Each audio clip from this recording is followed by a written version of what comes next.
दिल्ली सरकार की बात है। दिल्ली सरकार हेल्थ के विषय में पूरी तरह से नाकाम रही है।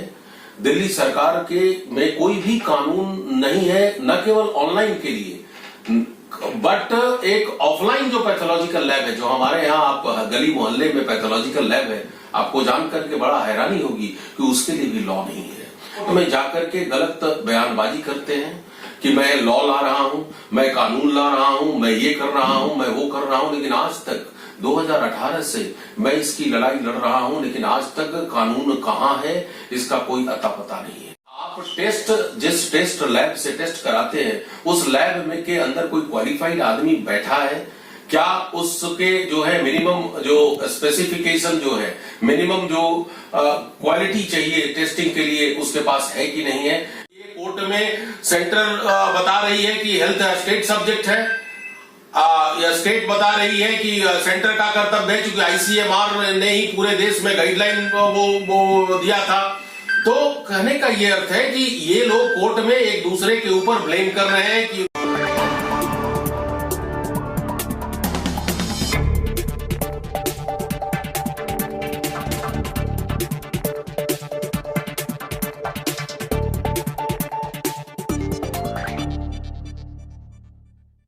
नमस्कार, मैं हूं सुरेश झा। पूरे देश भर में हमारे ऑनलाइन पैथोलॉजिकल लैब जो चल रहे हैं, आपको जानकर ताज्जुब होगा कि इस पर कोई कानून नहीं है। जिसका चाहे जब चाहे वो जहां चाहे पैथोलॉजिकल लैब आसानी से खोल सकता है। और कोविड के दौरान जिस तरीके से देश भर में जो तबाही मची थी कोरोना से, उस दौरान जो कहा था पैथोलॉजिकल लैब के अंदर जो कोरोना टेस्ट का था, और जिस तरीके से टेस्ट जो देश भर में चल रहे हैं, तो आप समझ सकते हैं जब कोई कानून नहीं है, जब कोई कायदा नहीं है, तो किस तरीके से उन लैबों में टेस्ट हुआ होगा।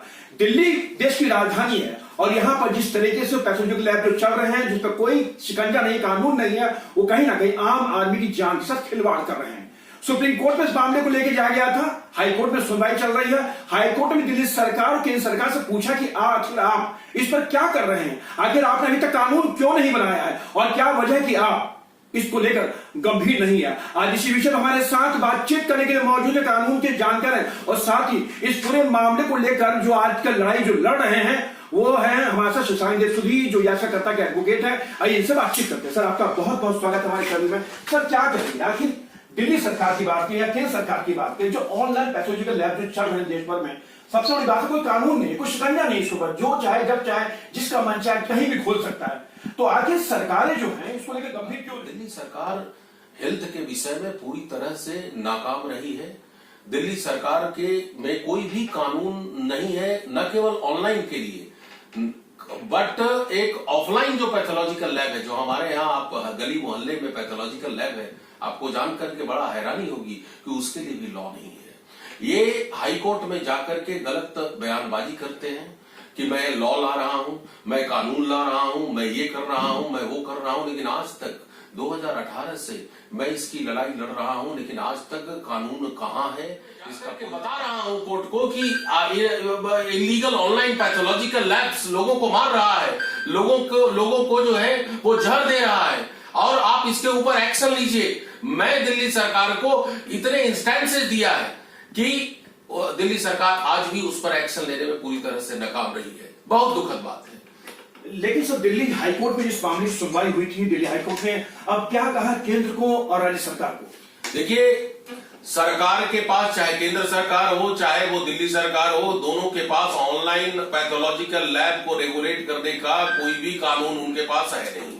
आपको जानकर हैरानी होगी कि अब ये कोर्ट में सेंटर बता रही है कि हेल्थ स्टेट सब्जेक्ट है, या स्टेट बता रही है कि सेंटर का कर्तव्य है, चूंकि आईसीएमआर ने ही पूरे देश में गाइडलाइन वो दिया था।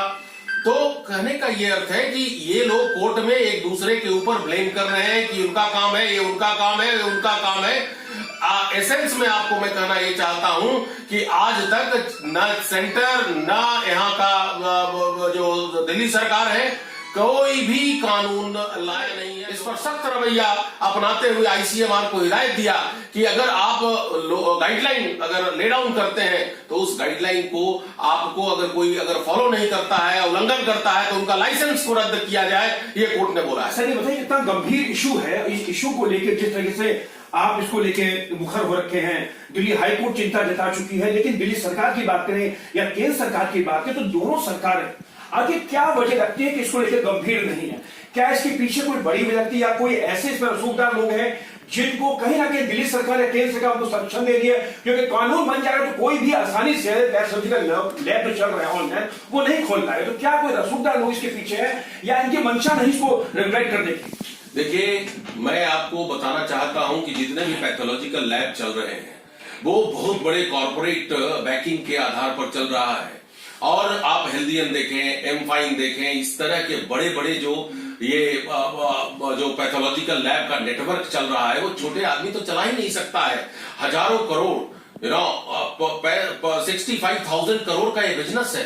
ये आपको मुझे कहने में कोई हिचक नहीं होती है कि जितने भी लैब्स हैं उनका हॉस्पिटल के साथ नेटवर्किंग होता है और वहां पैसा। शशांक देव सुधी जो हमारे साथ बातचीत कर रहे थे, केंद्र सरकार की बात करें, राज्य सरकार की बात करें, ये बेहतर स्वास्थ्य सुविधाएं देने की बात करती है, लेकिन देश में जिस तरीके से आपके और हमारी सेहत के साथ जो खिलवाड़ हो रहा है वो आप देख रहे हैं, आप सुन भी रहे हैं।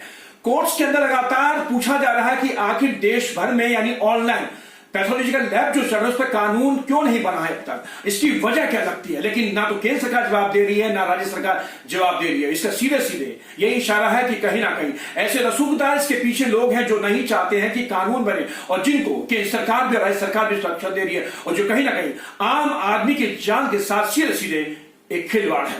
क्या पर्सन राजेश के साथ सुरेश झा, न्यूज़ डेस्क, दिल्ली।